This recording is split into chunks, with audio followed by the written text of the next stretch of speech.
भगवान श्री कृष्ण कहते हैं, हे प्रिय, तुम्हारे मन में जो भी शंका हो निसंकोच होकर पूछो। तुम्हारी हर शंका का निवारण करना मेरा कर्तव्य है। तब देवी सत्यभामा बड़ी ही प्रसन्नता से पूछने लगती है, हे प्रभु, आपकी हम तीनों पत्नियां पहले आपको भोजन कराती है और फिर भोजन करती है, किंतु हे प्रभु, क्या पत्नी को पति के साथ अथवा पति से पहले भोजन करना चाहिए?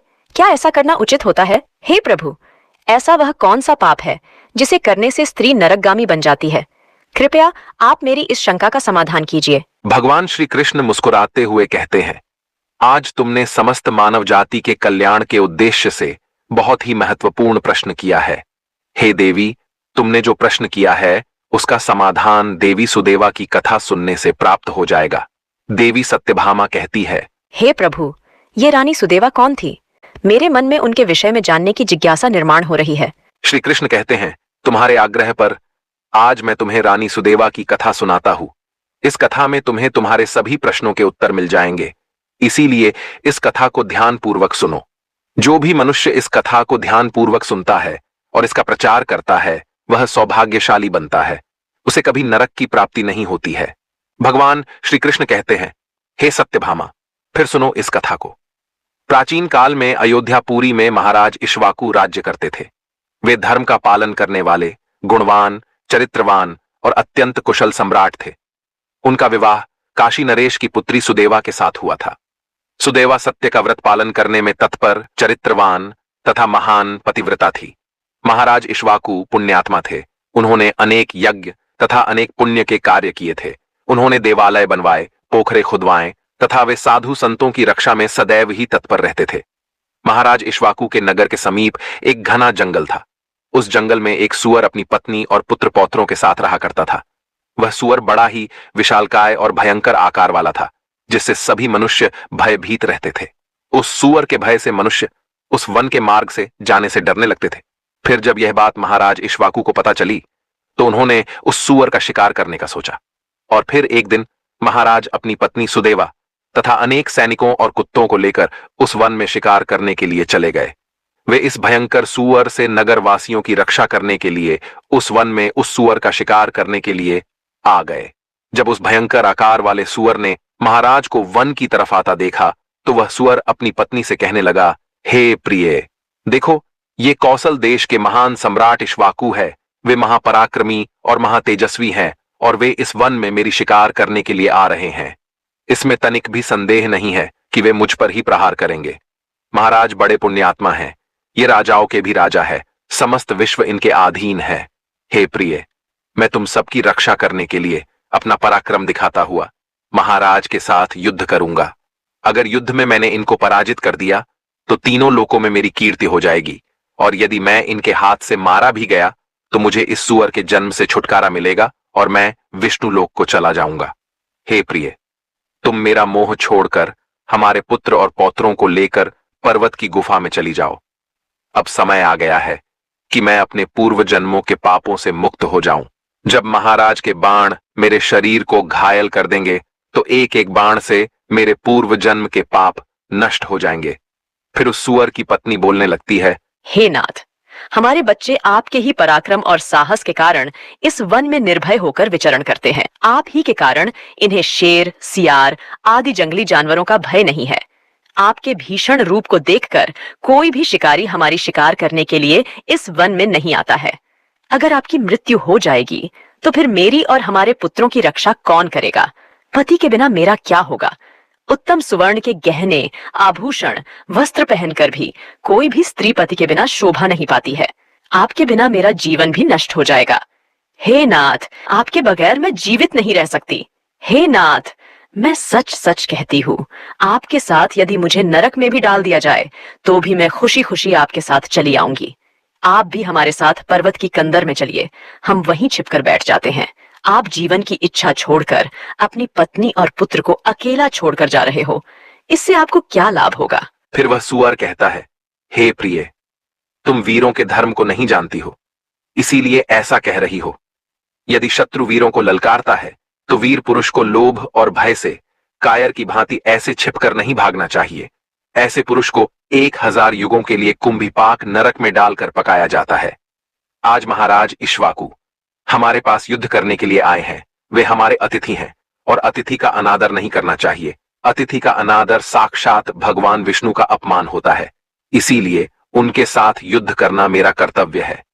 फिर वह सूअर की पत्नी बोलती है, हे प्राणनाथ, ठीक है, यदि आप महाराज के साथ युद्ध करना चाहते हैं तो मैं भी आपके साथ रहकर आपका पराक्रम देखूंगी। इतना कहकर उस सूअर की पत्नी ने अपने पुत्रों को बुलाकर कहा, हे पुत्रों, मेरी बात सुनो। आज युद्ध भूमि में अतिथि आए हैं। उनका सत्कार करने के लिए और उनसे युद्ध करने के लिए तुम्हारे पिता जा रहे हैं और उनके साथ मैं भी जा रही हूँ। इसीलिए तुम सभी अपने भाइयों को लेकर पर्वत की गुफा में जाकर छिप जाओ। महाराज, इक्ष्वाकु बड़े बलवान हैं। वे इस युद्ध में हमारा संहार कर डालेंगे। इसीलिए तुम लोग यहाँ से भाग जाओ और अपने प्राण बचाओ। फिर वह सूअर के छोटे छोटे बच्चे बोलने लगे, हे माँ, जो पुत्र अपने माता पिता को संकट में छोड़कर भाग जाते हैं वे महापापी होते हैं। इसीलिए हे माँ, हम लोग आपको छोड़कर नहीं जाएंगे। फिर वह सूअर, उसकी पत्नी और उसके बच्चे सभी युद्ध के लिए तैयार हो जाते हैं और युद्ध भूमि की ओर निकल पड़ते हैं। सभी छोटे छोटे सूअर अपने पिता और माता की चारों ओर से रक्षा करने लगते हैं।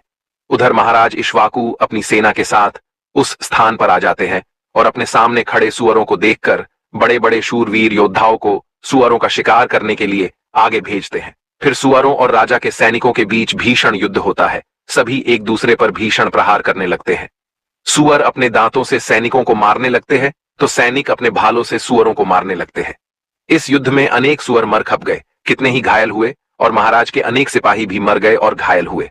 अब केवल वह सूअर, उसकी पत्नी और उसके कुछ 5-7 पुत्र ही बचे थे। अपने सभी पुत्रों को मरा हुआ देखकर सूअर की पत्नी भयभीत हो गई और अपने पति से कहने लगी, हे नाथ, मुझे और इन बालकों को लेकर यहाँ से चलो, नहीं तो हमारा वंश नष्ट हो जाएगा। कृपया हम सभी अपने प्राण बचाकर भाग चलते हैं। फिर सूअर कहने लगता है, हे प्रिय, 2 शेरों के बीच में एक सूअर पानी पी सकता है, लेकिन 2 सूअरों के बीच में एक शेर पानी नहीं पी सकता। सूअर जाति में ऐसा बल देखा जाता है, इसी कारण से सूअर से सभी भयभीत हो जाते हैं। अगर इस समय पर मैं मृत्यु के भय से भाग जाऊंगा तो मेरे सूअर जाति की प्रसिद्धि नष्ट हो जाएगी। इसीलिए हे प्रिय, तुम हमारे बच्चों को लेकर यहाँ से चली जाओ और सुखपूर्वक जीवन व्यतीत करो। इतना सुनकर सूअर की पत्नी बोली, हे नाथ, मैं आपसे बहुत प्रेम करती हूँ। आपने मेरा आदर सम्मान करके, रति क्रिया करके और मेरी रक्षा करके मेरे मन को जीत लिया है। आपसे मेरा मोह कभी नहीं छूटेगा। इसीलिए मैं अपने पुत्रों के साथ आपके सामने ही प्राण त्याग दूंगी, किंतु आपको अकेला छोड़कर नहीं जाऊंगी। फिर वह सूअर और उसकी पत्नी दोनों ही महाराज से युद्ध करने के लिए आगे आते हैं। वह सूअर भयंकर गर्जना करता हुआ महाराज को युद्ध के लिए ललकारता है। वह सूअर उसके सामने आए बड़े बड़े वीर योद्धाओं को अपने दांतों से तिनके की भांति उठाकर फेंकने लगता है। अपने सैनिकों को मरता हुआ देखकर महाराज को क्रोध आ जाता है और वे अपना धनुष्य निकालकर उस सूअर पर बड़े वेग से आक्रमण करते हैं। महाराज का एक बाण तीव्र गति से जाकर उस सूअर के शरीर में घुस जाता है और वह सूअर जमीन पर गिर जाता है। फिर महाराज उस पर प्रहार करते हैं और सूअर को मार डालते हैं। सूअर के मरते ही उसके प्राण निकलते हैं और विष्णु लोक को चले जाते हैं। फिर महाराज के सैनिक अपने हाथ में भाले लेकर उस सूअर की पत्नी को मारने के लिए उसकी ओर जाने लगते हैं। सूअर की पत्नी अपने बच्चों के सामने खड़ी हो जाती है और बच्चों से कहती है, बच्चों, मैं जब तक यहाँ पर खड़ी हूँ, तुम यहाँ से भाग जाओ। सूअर का बड़ा बेटा बोलता है, हे माता, अपने प्राणों के भय से मैं आपको मरने के लिए छोड़कर कैसे भाग जाऊं? मैं युद्ध में शत्रु को परास्त करूंगा। तुम अपने पुत्रों को लेकर यहाँ से चली जाओ। फिर वह सूअर की पत्नी बोली, हे मेरे पुत्र, मैं महापापिनी तुझे अकेला छोड़कर कैसे चली जाऊं? इतने में ही राजा के सैनिक उन सूअरों के पास आते हैं और उन पर प्रहार करने लगते हैं। सूअर का बड़ा बेटा भयंकर युद्ध करता है और अनेक सैनिकों को मार गिराता है। तब महाराज आगे आकर उस सूअर के बड़े बेटे को भी मार डालते हैं। अपने पुत्र को मरा हुआ देखकर सूअर की पत्नी बहुत क्रोधित हो जाती है और भीषण प्रहार करने लगती है। उसने भी अनेक सैनिकों को मार डाला। इस घटना को महारानी सुदेवा देख रही थी। तब वह महाराज से कहती है, हे महाराज, उस सूअर की पत्नी आपके सैनिकों को मार रही है। आप आगे चलकर उसका वध क्यों नहीं करते? महाराज कहते हैं, हे प्रिय, यह एक स्त्री है। मेरा यह वचन है कि मैं स्त्री का वध नहीं करूंगा। स्त्री का वध करने से महापाप लगता है। इसीलिए मैं उस सूअर की पत्नी को न खुद मार रहा हूँ और न किसी को उसे मारने के लिए भेज रहा हूँ। मुझे स्त्री का वध करने में बड़ा भय लगता है। महाराज चुप हो गए। फिर महाराज की सेना में भार्गव नाम का एक बलवान सिपाही था। उसने उस सुअर की पत्नी पर प्रहार किया और उसे जमीन पर गिरा दिया। सुअर की पत्नी मूर्छित होकर जमीन पर गिर पड़ी और लंबी लंबी सांसें लेने लगी। जब रानी सुदेवा ने उस सुअरनी को धरती पर बेहोश अवस्था में देखा तो उन्हें उस सुअरनी पर बड़ी दया आ गई। उन्होंने ठंडा जल उस सुअरनी के मुख में डाला और जिससे उस सुअरनी को होश आया। सुअरनी ने रानी को उस पर शीतल जल डालते हुए देखा तो वह बहुत प्रसन्न हुई और मनुष्य की वाणी में बोलने लगी, हे देवी, तुमने मुझको ठंडा जल डालकर मुझे कष्ट से मुक्ति दिलाई है, हृदय कमजोर हो। सुअरनी के ऐसे वचन सुनकर रानी सुदेवा को बहुत आश्चर्य हुआ। उस रानी ने उस सुअरनी से कहा, तुम कौन हो? ऐसे होकर भी तुम मनुष्य की वाणी में बोल रही हो। तुम मुझे तुम्हारे पूर्व जन्म का वृतांत सुनाओ। इस कारण से तुम सुअरनी बनी हो। यह सुअरनी क्या करती है?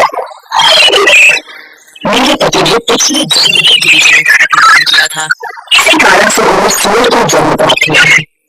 अब मैं आपको मेरे पूर्व जन्म की कहानी बताती हूँ। पहले मगध देश में श्वेत नाम का एक सुंदर नगर था। उस नगर में वसुदेव नाम के विद्वान ब्राह्मण रहते थे। मैं उसी वसुदेव उन्होंने मेरा नाम सुकन्या रखा था। उस समय उस नगर में एक जितनी सुंदर स्त्री कोई और नहीं थी। अपने सौंदर्य में उन्मत्त हो गई थी। सुंदर रूप और जवानी देखकर मेरी माता को बहुत भय लगने लगा। मेरे पिता से कहने लगे, अपनी कन्या विवाह हो चुकी है, उसका विवाह क्यों नहीं कर देते? फिर वह ब्राह्मण बोला, हे कल्याणी, मैं अपनी पुत्री का विवाह उसी पुरुष के साथ करूंगा जो विवाह के बाद मेरे ही घर में निवास करेगा। सुकन्या मुझे बड़ी प्रिय है। फिर एक दिन शिव शर्मा नाम के जवान विद्वान ब्राह्मण मेरे द्वार पर आ गए। मेरे पिता उसके ज्ञान और कुशलता को देखकर बहुत प्रसन्न हुए और उसे मुझसे विवाह करने के लिए पूछ लिया। फिर मेरे पिता ने उस शिव शर्मा ब्राह्मण से मेरा विवाह कर दिया और वे हमारे साथ ही हमारे घर पर रहने लगे। परंतु मैं अपने माता पिता के लाड प्यार से बिगड़ चुकी थी। अब मैंने कभी अपने पति की सेवा नहीं की, कभी उनके चरण स्पर्श नहीं किए। मैं सदा उन्हें क्रूर दृष्टि से देखती थी, उनका अपमान करती थी, उनके भोजन से पहले भोजन कर लेती थी। मैं अपनी मर्जी से स्वच्छंद होकर यहाँ वहां घूमने लगती थी और बात बात पर अपने पति का अपमान करती थी। उन्हें मेरे शरीर को कभी हाथ भी लगाने नहीं दिया। शिव शर्मा बहुत ही शांत स्वभाव के थे। उन्होंने मुझे अनेक दिनों तक सहन किया और फिर एक दिन वे अत्यंत दुखी होकर मुझे छोड़कर चले गए। मेरे पति के जाते ही मेरे पिता बहुत दुखी होकर कहने लगे, हे प्रिय, सुनो, हमारे दामाद हमारी पुत्री को छोड़कर चले गए हैं। दामाद तो विद्वान थे। मैं क्या जानता था कि हमारी पुत्री सुकन्या दुष्ट और कुल नाशिनी होगी। फिर मेरी माता बोली, हे नाथ, हमारी पुत्री आप ही के लाड प्यार से बिगड़ गई है। इसे सही राह पर लाने के लिए आपको ही कुछ करना होगा। पिता के घर में रहने वाली कन्या दुराचारी बन जाती है, इसीलिए कन्या को कभी घर में नहीं रखना चाहिए। उसे उसके पति के पास ही रखना चाहिए। आप इसका त्याग करके इसे इसके पति के पास भेज दीजिए। इस प्रकार से माता के वचन सुनकर मेरे पिता बहुत क्रोधित हुए और मुझे कहने लगे, हे दुष्टा, हमारे कुल में कलंक लगाने वाली दुराचारिणी, तेरे ही कारण शिव शर्मा हम सबको छोड़कर चले गए। इसीलिए तेरा पति जहां पर है तू वहीं पर चली जा, अथवा तुझे जो स्थान अच्छा लगे वहां पर चली जा। फिर मैं अपने घर को छोड़कर चली गई। बाहर जाने पर मुझे लोग कुल्टा, पापिनी, दुराचारिणी कहकर संबोधन करने लगे। इसीलिए मैं अपने पति को ढूंढते हुए वन चली गई। फिर एक दिन वन में मैं एक कुटिया के सामने जाकर खड़ी हो गई और भिक्षा मांगने लगी। वहां पर उस कुटिया में रहने वाली मंगला नाम की स्त्री ने मुझे देखकर अपने पति से कहा, हे स्वामी, द्वार पर एक दुखिया दुबली पतली स्त्री भिक्षा मांगने के लिए आई है। मंगला का पति शिव शर्मा ही था, जिन्होंने मेरा त्याग किया था। मुझे देखकर उन्होंने मुझे पहचान लिया और अपनी पत्नी से कहने लगे, हे प्रिय, ये मेरी पहली पत्नी सुकन्या है जो मुझे बहुत प्रिय थी। इसीलिए तुम इसका आदर सत्कार करो और इसे अपने घर में स्थान दो। फिर मंगला ने अपने पति की आज्ञा का पालन करते हुए मुझे घर के अंदर बुला लिया और मुझे पहनने के लिए वस्त्र दिए। फिर एक दिन मैं बैठकर मंगला के अच्छे स्वभाव का और मेरे दुष्ट स्वभाव का विचार करने लगी। अधिक चिंता करने के कारण मेरा हृदय फट गया और उसी क्षण मेरी मृत्यु हो गई। फिर यम के 2 दूत उस स्थान पर आ गए और मुझे उठाकर यमलोक ले गए। वहां पर यमराज ने मेरा लेखा जोखा देखा और यमदूतों से कहा, हे दूतों, इस पापिनी स्त्री ने अपने पति का बहुत अपमान किया है। ये पति से पहले ही भोजन कर लेती थी। इसीलिए इस पापी स्त्री को ले जाकर नरक में डाल दो। फिर यमदूत मुझे नरक में ले गए और उन्होंने मुझे जलते हुए अंगारों में डाल दिया। वहां नरक में मुझे अनेक वर्षों तक कष्ट भोगने पड़े। फिर नरक की सजा भुगतने के बाद यमराज ने मुझे सुअर्णी के जन्म में डाल दिया। सुअर्णी बोली, हे देवी, इस प्रकार से मैंने आपको मेरे पूर्व जन्म का वृतांत सुना दिया है। कृपया अब मुझे इस जीवन से मुक्ति दिला दो। आपने अपने पति की बहुत सेवा की है, इसीलिए मुझे आपका थोड़ा सा पुण्य प्रदान करो। फिर रानी सुदेवा महाराज से कहती है, हे स्वामी, आप जो आज्ञा देंगे मैं वही करूंगी। महाराज इक्ष्वाकु कहते हैं, हे प्रिय, ये बेचारी बहुत दुख उठा रही है, तुम अपने पुण्य से इसका उद्धार करो। महाराज की आज्ञा लेकर रानी सुदेवा ने सुअर्णी से कहा, हे देवी, मैं अपने 1 वर्ष का पुण्य तुम्हें प्रदान करती हूँ। रानी के इतना कहते ही उस सुअर्णी के प्राण चले गए और उसके शरीर से एक दिव्य स्त्री प्रकट हुई और फिर वह महारानी और महाराज को नमस्कार करके विष्णु लोक को जाने लगी। भगवान श्री कृष्ण कहते हैं, हे सत्यभामा, इस प्रकार से मैंने तुम्हें यह महान कथा सुनाई है। तुम्हें तुम्हारे सभी प्रश्नों के उत्तर भी मिल गए होंगे। देवी सत्यभामा कहती है, हे स्वामी, आपने आज मुझे बहुत ही पवित्र कथा सुनाई है और मेरी सभी शंकाओं का निवारण भी किया है।